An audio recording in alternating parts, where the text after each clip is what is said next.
ની રસોઈમાં આપણું સ્વાગત છે। આજે આપણે બનાવવાના તલ ગોટલીનો મુખવાસ। તો ચાલો એની રેસીપી જોઈ લઈએ।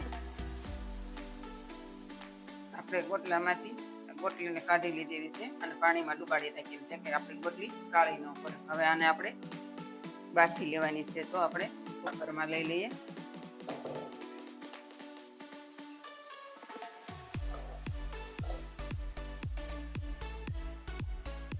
હવે આમાં આપણે 2 ગ્લાસ જેટલું પાણી લેવાનું છે। 2 ચમચી જેટલું મીઠું એડ કરવાનું છે અને અડધા લીંબુનો રસ નાખવાનો આપણે કે ગોટલી આપણી કાળી ન પડે।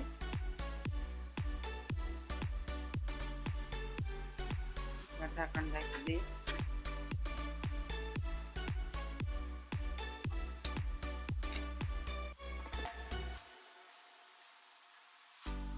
આપણે આને 4 થી 5 સીટી થવા દેવાની છે। આપણે 1 વાટકી વરિયાળી લીધી છે એટલે મીઠું અડધી ચમચી એડ કરી દઈએ। ચપટી આપણે હળદર લઈ લઈએ। આપણે 1 ચમચી પાણી નાખી અને મસળી લેવાનું છે।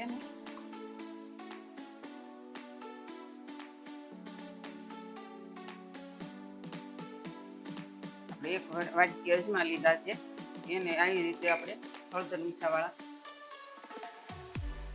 હળદર મીઠું બે નાખી અને મસળી લઈએ।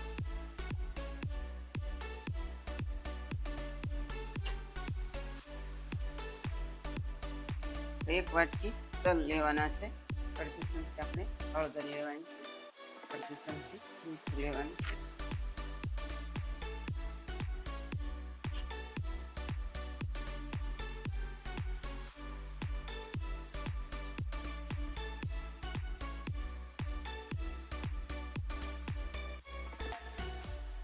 હવે આને આપણે અડધી કલાક જેવું પંખા નીચે મૂકી દઈએ।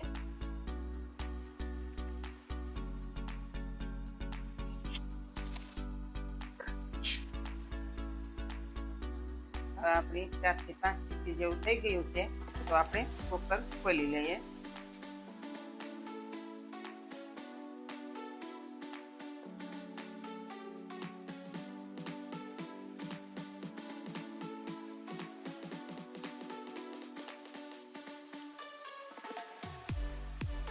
હવે આપણી ગોટલી ઠંડી થાય ત્યાં સુધીમાં આપણે તલ વરિયાળી અને અજમા ત્રણે વસ્તુ શેકી લઈએ।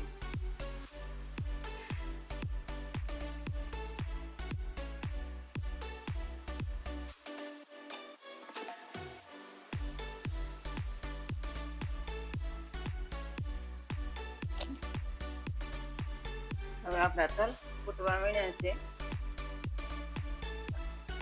હવે આપણા તલ શેકાઈને રેડી થઈ ગયા છે તો આપણે કાઢી લઈએ।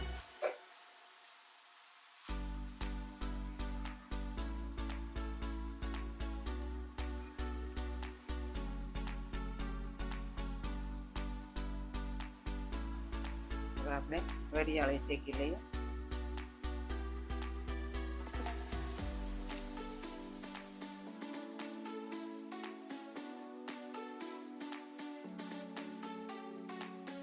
હવે આપણી વરિયાળી પણ શેકાઈ ગઈ છે તો આપણે કાઢી લઈએ।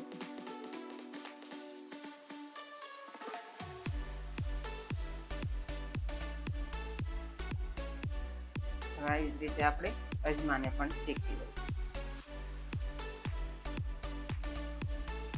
આમાં તમે અળસી પણ નાખી શકો। આ મુખવાસ એકદમ હેલ્ધી અને પૌષ્ટિક બને છે। જો ડાયાબિટીસ હોય કે તમને કેલ્શિયમ ઘટતું હોય કે મિનરલની કમી હોય તો પણ આ બહુ ઉપયોગમાં આવે છે આ મુખવાસ।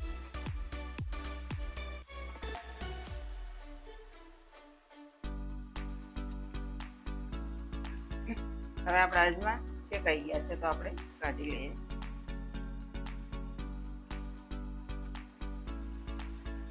હવે આપણું તલ ને વરિયાળી ઠંડા થાય ત્યાં સુધીમાં આપણે ગોટલી ખમણી લઈએ। હવે આપણી ગોટલી ઠંડી થઈ ગઈ છે તો આપણે એને ખમણી લઈએ।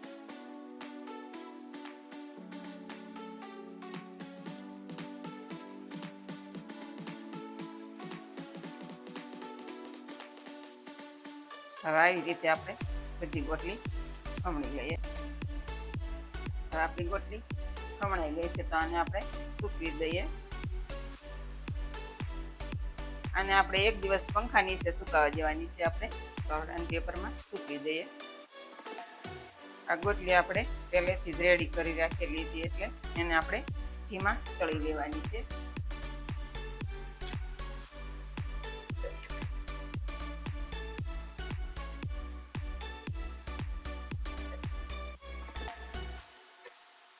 હવે આપણું ઘી ગરમ થઈ ગયું છે તો આપણે ગોટલી લઈએ.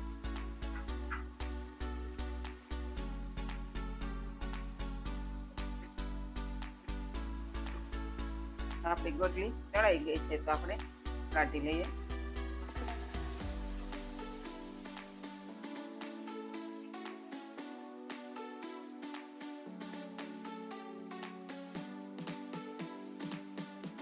આવી રીતે આપણે બધી ગોટલી તળી લઈએ. હવે આપણી ગોટલી તળાઈને રેડી થઈ ગઈ છે. આપણા ડીશમાં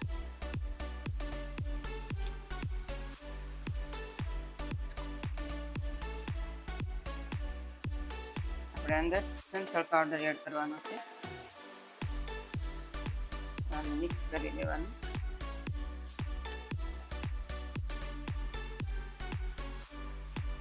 જે તલ, વરિયાળી અને અજમા શેકેલા છે આની અંદર એડ કરવાના છે.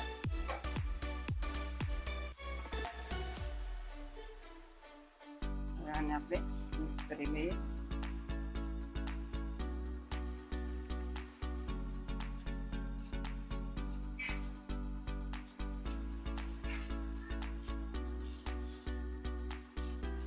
આમાં તમે અળસી પણ એડ કરી શકો છો. તો આ મુખવાસ ખાવાથી તમને પાચન શક્તિ વધે અને તમને વાયુના ઓડકાર આવતા છે તો અજમા આવે છે એટલા માટે વરિયાળી અને અજમા તો તમને ઓડકાર આવતા છે એમાં પણ ફાયદો થાય છે. એકવાર બનાવશો તો તમે વારે વારે પણ બનાવશો. તૈયાર છે આપણો તલ અને ગોટલીનો મુખવાસ.